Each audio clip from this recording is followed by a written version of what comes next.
السلام عليكم. ده الجزء الثاني، ولو ما شفتش الجزء الاول هحط لك عنوانه في الوصف. يبدأ الفيلم على كتيبة جيش كبيرة قوي، وكانوا حاجزين رهينة وبيستجوبوه وعمالين يضربوا فيه، وظهر 3 عربيات فريق بارني وداخلين على الكتيبة دي وقعدوا يدمروا العساكر كلها، وجنر معاهم وكان مبسوط قوي. يا غبي حبيبي.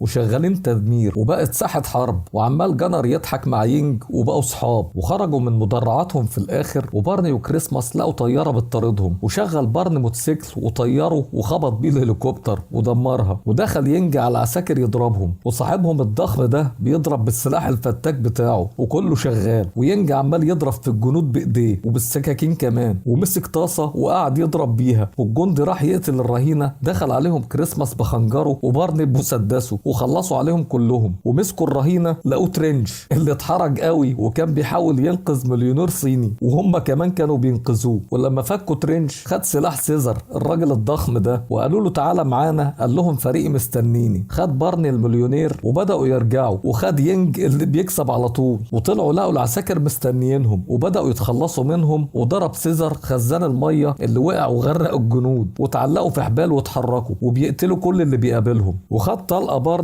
ووقع ونزل معاه كريسماس، والباقي نطوا في البحر، والجنود حصروا بارني وكريسماس. وبارني شاور بايده واتقتل الجنود حواليهم. وكلم بارني واحد قناص معاهم وقال له روح الموقع الاخير، وركب رجاله بارني مركب ومشيوا بيه، وظهرت مراكب بتطاردهم وقعدوا يتخلصوا منهم، والقناص بيساعدهم هو كمان. وركب بارني وكريسماس طيارتهم، وقال له صح سام اللي كان بدفع، وقعد يضرب المراكب هو كمان ويتخلص منهم، والقناص كمان ملوش حل. ودخل واحد الطياره بتاعتهم وقام له بارني وقعد يضرب فيه ورماه في البحر، وقال لرجالته اركبوا الطياره. وكان مستنيهم على الجسر جنود كتير قوي، حطوا قذيفه مدفع وضربوها وفجروهم، وضربوا كام واحده كمان وخلوا الجسر ولع. وبدا بارني يزود السرعه عشان كان في سور عالي، واخيرا عدوا منه. وطلب منهم بارني يجهزوا العميل اللي نط هو وينج عشان يوصلوا ويسلموه، ونطوا بالمظله وراحوا يحتفلوا. وطلب القناص من بارني يكلمه، وقال له انا هشتغل معاكوا الشهر ده بس، عشان كان بيحب واحده فرنسيه وعايز يروح لها. واعتذر لبارني اللي شجعه على كده وما زعلش منه كمان. وركب موتوسيكل طويل قوي ومش عارف بيسوقه ازاي، وراح الطياره. ولما قعد طلع له ترنش وهو متضايق جدا، وقال له انت خدعتني وخدت مني 5 مليون ودمرت المكان كله، والمفروض ان انا احطك في السجن، بس عاوزك لان في طياره وقعت في الجبل عند غازك. وطلب منه يجيب الخزنه اللي في الطياره، والخزنه دي بتتغير رموزها كل دقيقتين، وان في واحده خبيره اسمها ماجي هتروح معاهم. رفض بارني انه ياخد البنت، بس تشيرش قال له انها هتقدر تحمي نفسها، ولو حصل لها اي مكروه هدمرك انت واصحابك. واداله عنوان يروح له الساعه 7 بالليل، وسابه ومشي. وراح بارني لقى بنت حلوه قوي وقالت له انا ماجي. حاول بارني يغير رايها عشان ما تروحش، بس هي كانت مصممه لانها ضليعه في القتال، وقالت له ما تخافش عليا، وقال لها هنمشي بعد صلاه الفجر على طول.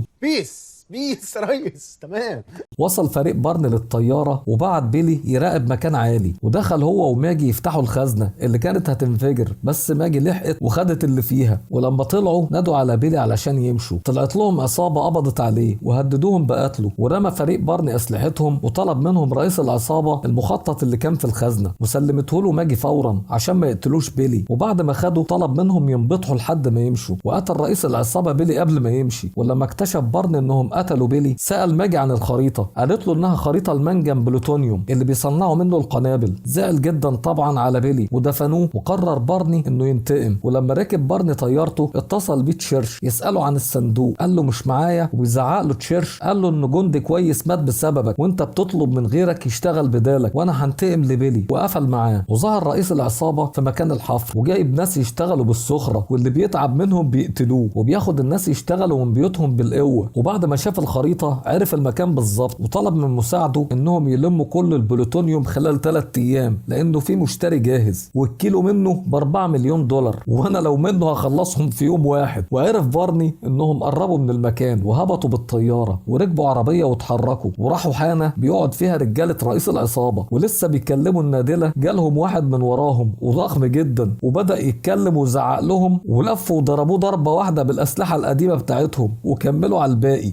ولسه هيستجوبوهم دخلت ماجي وطلعت أسلحة واستجوبتهم بيها وعرفت كل حاجة. ولما طلعوا بارني طلب من كريسماس يرجع يجيب الأسلحة من الطيارة، وماجي قالت لبارني إنهم عصابة سينج وبيسيطروا على الجبال وبيشتغلوا في الخطف والاغتيال وكل حاجة بتجيب فلوس. ووصلوا لقاعدة قديمة كان بيستخدمها السوفييت أيام الحرب الباردة وكان مهجور، ودخلوا مكان يباتوا فيه للصبح. روح اشترك في القناة عشان ما تنساش يا عسل، وفعل الجرس كمان. وصحيوا الصبح وكانوا بيفطروا، وخرج واحد منهم بره لقى جيش دخل بلغهم وابتدى الضرب عليهم وانبطحوا وحاولوا يخرجوا من المكان وبدأوا يقتلوهم. واتصل بيهم كريسماس وعرف وقال له بارني ان احنا عاوزين دبابة عشان نتخلص منهم. وفجأة وصلت الدبابة وبدأت تضرب على بارني واصحابه وكله استخبى. وفجأة ابتدى ضرب نار كتير قوي وخلص على العصابة كلها، والدبابة كمان اتدمرت. وبدأوا يتمشوا يشوفوا مين اللي عمل كده. جالهم واحد من بعيد وباين عليه القوة، وطلع بروكر صاحب بارني اللي عرفه على فريقه، وحكى له بروكر عن رئيس العصابة اللي اسمه فالين، وطلب من بارني انه يكون معاه رجالة اكتر عشان يتخلص منه. وعرض بارني عليه انه يروح معاهم، بس بروكر رفض لانه بيشتغل لوحده، وودعه وقال له ان في قرية قريبة بيكرهوا فالين وممكن يساعدوهم. وجالهم كريسماس وراحوا القرية، وفجأة اشتغل ضرب النار عليهم ونزلوا بسرعة. وكلمتهم ماجي وكانوا كلهم ستات، وقالت لهم انهم هيساعدوكم. وبارني قال لهم انه عاوز يتخلص من عصابة سينج. دخلتهم المسؤولة عن القرية وورتهم الاطفال اللي بيحموهم، لان العصابة بتاخد كل رجالتهم وما رجعوش حد فيهم، وكل شوية ياخدوا رجالة تاني. وقعدت تعيط وسألتهم يساعدوهم بس رفضوا ومشيوا. وفكر بارني فكرة وجت 3 عربيات نقل ونزل جنود كتير قوي القرية، وضربت الجرس واحدة فيهم. وبدأ الجنود يدوروا على العمال وجريوا ورا طفل، وشوية منهم دخلوا الكنيسة. والقس كان كريسماس اللي قعد يموت فيهم ويعمل شوية حركات جامدة لحد ما خلص عليهم. وظهرت ماجي كمان وطلع لها كام واحد كده وكسرتهم. وبارني كمان كان بمسدسه وكان سريع قوي ومش عارف بيضرب كده ازاي، وكله عمال يضرب لحد ما خلصوا عليهم واتجمعوا. وظهر لهم واحد وخرموه كلهم بالرصاص. ونروح للمنجم اللي لقوا اخر قطعة وقفلوا المنجم على اللي جوه. وفالين قال للحارس بتاعه ادفنهم كلهم. ووصل بارني وفريقه وبيستكشفوا المكان، ولما شافوا الجنود والاسلحة التقيلة فكر بارني فكرة وركب طيارته وبدأوا يضربوا في الجسر ودمروه باللي فيه. ودخلوا بالطيارة جوه المنجم اللي اتكسرت جناحاتها واخيرا وقفت. ولسه عصابة سينج هيقتلوا العمال دخل فريقهم وقتلهم كلهم. وفالين اخد البلوتونيوم وشوية رجالة ومشي وداس على زرار وبدأ يفجر المنجم كله باللي فيه. وبدأ بارني يخرج العمال وفريقه واتقفل المنجم عليهم وبقت كارثة. وحاول جانر يفجر الحيطة ومعرفش، وبدأت الحيطة تنهار فجأة وواحد فتحها بجرار وطلع ترنش وخرج العمال كلهم. وشكروا بارني وجالهم تشيرش كمان. ايه الحلاوة دي؟ وبلغ بارني انه هيطارد فيلين وطلب منه يجيب فريقه. وركبوا الهليكوبتر وراحوا يلاحقوا فيلين ووقفوا يستنوه. ولما وصلت عربياته ابتدوا يضربوا النار عليهم وانحرف فيلين عن الطريق وبدأ الفريق يطاردهم. ووصل فيلين وامر رجالته يحملوا البلوتونيوم على الطيارة وخد رجالته معاه ومشي. وبدأ الفريق يقتل في رجالته واتقلبت الساحة كلها. ووصل بروكر كمان وبقت معجنة. وبدأ فيلين يرجع لورا وبدأ بارني يجري ورا فيلين، والباقي عمالين يقتلوا في الجنود الباقيين. ووصل تشيرش بعربية صغيرة وخلى ترنش يركب معاه اللي كسر باب العربية عشان يخش، واشتغلوا ضرب وهم ماشيين. وصل الحارس بتاع فيلين وجاله كريسماس وكان في بينهم طار بايت وخلص على رجالته كلهم وابتدوا يضربوا في بعض وكانوا جامدين قوي زي بعض. والحارس عجن كريسماس اللي فاق وقعد يضرب فيه، وطلعوا السكاكين بتاعتهم ولبس كريسماس الأسلحة القديمة بتاعته واداله كام بنية كده وراح خبطوا في مراوح الطيارة وعجنوا أخيرا. ودخل بارني عند فيلين، ولما خلصت مسدسات فيلين طلب من بارني يتحاربوا بإيديهم. قلع بارني حزامه وبدأ يضرب فيه وقعد يخبط فيه، وفالين ضربه برجله ووقع وقام واداله برجله تاني. وقام بارني ضربه ورماه فالين تحت ونزل له ومسك سكينة وقعد يعصب بارني ويفكره ببيلي. ومسك بارني جنزير وقعد يضرب فيلين بيه، ومسك السكينة ولف الجنزير حوالين رقبته وسحبه ودخل السكينة فيه وقتله أخيرا. وطلع بارني لتشيرش وسأله عن دليل موت فيلين واداهم راسه اللي كان قطعها. وقال له تشيرش احنا متعادلين دلوقتي. وقالت له ماجي لو عاوزنا ابقى معاك قول لي. رفض طبعا علشان ما يدمر لهاش حياتها. واداله تشيرش طيارة بدل اللي اتدمرت وكانت قديمة قوي زيهم كده، وخد فريقه وركبوا الطيارة. وكريسماس قال لبارني اتعلم تضرب ازاي، وقعدوا يضحكوا مع بعض. انتهى فيلم النهارده يا شباب. اتمنى تكونوا استمتعتوا بالقصة. لو عجبك الفيديو اشترك في القناة وفعل الجرس علشان يوصلك كل جديد عندنا، وشير الفيديو لاصحابك لو عاوز تدعمنا. معاكم ممدوح من توم نافل.